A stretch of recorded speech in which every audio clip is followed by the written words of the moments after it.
Picture this. You just dropped 1,500 pounds on a shiny new e-bike. You're cruising down the road, wind in your face, feeling unstoppable. Then a police officer flags you down and tells you that bike you're riding isn't actually a bicycle in the eyes of the law. It's an unregistered motor vehicle. No tax, no insurance, no license, and now you're the one holding the bag. Sounds dramatic, right? But it happens more often than you think. And in 2026, with e-bikes flooding the market faster than ever, the line between what's legal and what's not has never been more important to understand. So if you own an e-bike, you're thinking about buying one, or you just want to know where you're actually allowed to ride it, stick around. Because by the end of this video, you'll know exactly where you stand.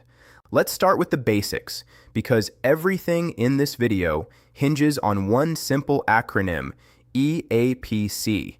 That stands for Electrically Assisted Pedal Cycle, and it's the legal category that determines whether your e-bike is treated like an ordinary bicycle or like a motor vehicle that needs registration, tax, and insurance. This distinction matters more than almost anything else you'll hear today, so let's break down exactly what makes a bike qualify. First, the motor. To be classed as an EAPC, your e-bike's motor cannot exceed 250 watts of continuous rated power. Notice that word, continuous. Some manufacturers like to advertise peak power figures that sound impressive, but what matters legally is the continuous rating, which is usually printed on the motor casing or in the bike's documentation. If your bike has a 500 watt or 750 watt motor, it does not qualify as an EAPC, no matter how it's marketed or sold. That's an important detail because a lot of online retailers, especially those shipping bikes in from overseas markets, sell electric bikes that are perfectly legal in the US or parts of Europe, but are simply not road legal here in the UK. Second, speed. This is the rule most people have heard of, even if they don't fully understand it. The motor must stop providing assistance once the bike reaches 15.5 miles per hour or 25 kilometers per hour. Now here's the part that trips people up. This does not mean your bike is limited to 15.5 miles per hour. You can absolutely pedal faster than that under your own steam, going downhill, sprinting, whatever you like. What the law actually says is that the motor cannot keep helping you go faster once you hit that threshold. Past that point, any extra speed has to come from your own legs, not the battery.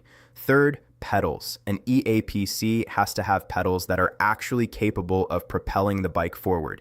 This sounds obvious, but it rules out a whole category of throttle-only electric vehicles that some people try to pass off as e-bikes. If there are no functional pedals, or the pedals are basically decorative, it's not an EAPC under UK law. Now let's talk about throttles, because this is genuinely one of the most misunderstood parts of e-bike law. A lot of people assume that because they've seen twist-and-go e-bikes online, throttles must be fine everywhere. They're not.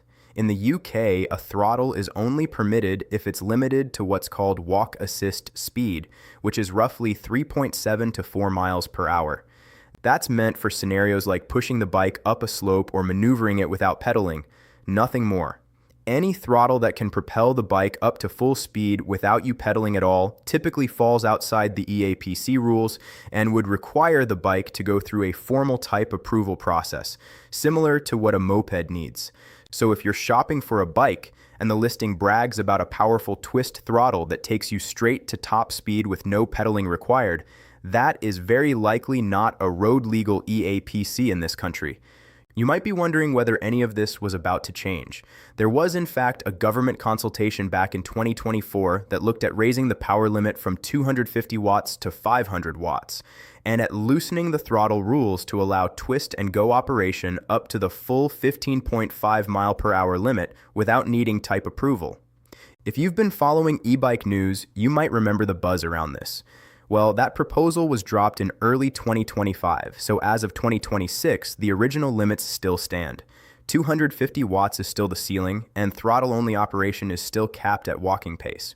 Worth keeping an eye on because rules like this do get revisited, but for now, don't buy a bike assuming the goalposts have moved, because they haven't. Next, let's talk about age, because this one catches a surprising number of parents off guard. Ordinary bicycles don't have a minimum age requirement. Anyone can hop on a normal push bike. E-bikes are different. To ride an EAPC on a public road in the UK, you need to be at least 14 years old. That's a strict rule, and it exists because e-bikes provide real mechanical assistance and can reach meaningful speeds in traffic, which raises the risk profile compared to a standard bicycle. If you've got a younger rider at home who's desperate to try out the family e-bike, the safe and legal answer is that they need to wait, or they need to stick to private land with the landowner's permission until they hit that age threshold. Now, here's the part everyone actually wants to know. If your bike meets all of those EAPC requirements, 250 watts or less, assistance cutting off at 15.5 miles per hour, functional pedals, rider at least 14 years old, then the law treats it essentially the same as an ordinary bicycle. That means no driving license, no registration with the DVLA, no road tax, and no compulsory insurance. You can walk into a bike shop, buy a compliant e-bike, and ride it away with zero paperwork. That's a huge part of why e-bikes have become so popular for commuting, because they give you a meaningful boost without dragging you into the world of vehicle bureaucracy. As for where you're allowed to actually ride it, the rule of thumb is simple. Anywhere you'd be allowed to ride a normal pedal bike, you can ride a compliant EAPC. That includes public roads, dedicated cycle lanes, and any shared use paths where cycling is explicitly permitted. What it does not include is pavements. Just like a regular bicycle, a legal e-bike cannot be ridden on the pavement, and that rule doesn't change just because your bike has a battery in it. Some councils in 2026 have also started introducing what are essentially slow zones or geofenced areas in busy town and city centers. So if you're riding somewhere new, it's worth glancing at local signage, because staying under 15.5 miles per hour doesn't automatically mean every inch of a city center is fair game. Now let's flip this around and talk about what happens if your e-bike doesn't meet the EAPC criteria. Maybe it's got a 750 watt motor. Maybe the throttle takes you all the way to top speed with zero pedaling. Whatever the reason, if a bike falls outside those EAPC boundaries, the law doesn't treat it like a bicycle anymore. It gets reclassified, usually as a moped or a motorcycle, depending on its specifications. And that changes everything. Suddenly you're looking at needing DVLA registration, an MOT, road tax, a valid driving license, and an approved motorcycle standard helmet, not just a bike helmet. Riding one of these non-compliant machines on a public road without meeting those requirements isn't just a technicality, it's a criminal offense. And it can result in fines, penalty points, or the police simply seizing the bike on the spot. This is exactly why so many high-powered electric bikes, the ones with names that sound aggressive and motors rated at 500, 750, even 1,000 watts, are marketed specifically for private land use. If you've got the space and permission of the landowner, those bikes can be a lot of fun on rougher terrain or steep hills where the extra power actually helps. But the second you take one out onto a public road or a shared cycle path, you're breaking the law. Full stop, regardless of how the bike was advertised online. Let's touch on a few smaller but genuinely useful details before we wrap up. Helmets.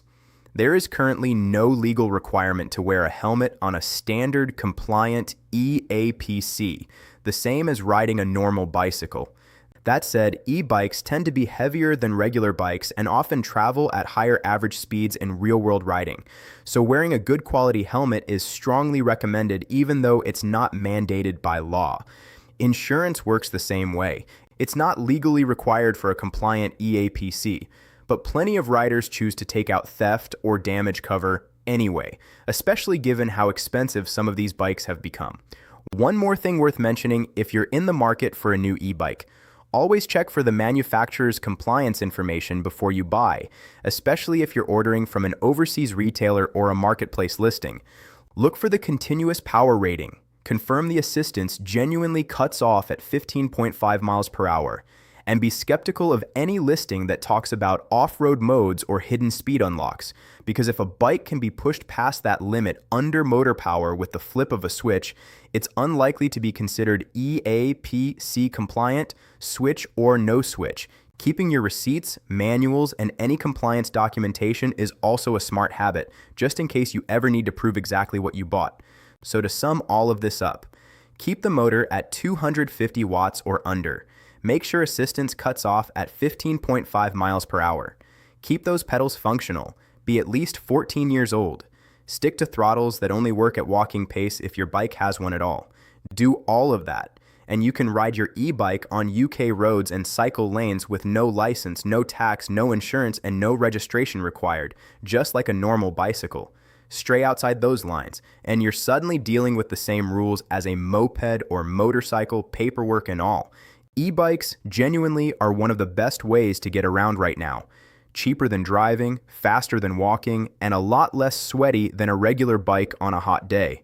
But none of that matters if you get pulled over and find out the hard way that your bike was never legal in the first place.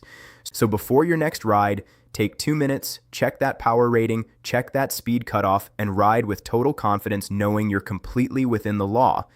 If this video helped clear things up, do me a favor and hit that subscribe button, because I'm putting out videos just like this one covering everything you need to know about e-bikes, cycling law, and getting around smarter in the UK. Subscribe to my channel so you never miss the next guide, drop a comment if you've got questions about your own bike, and I'll see you in the next one.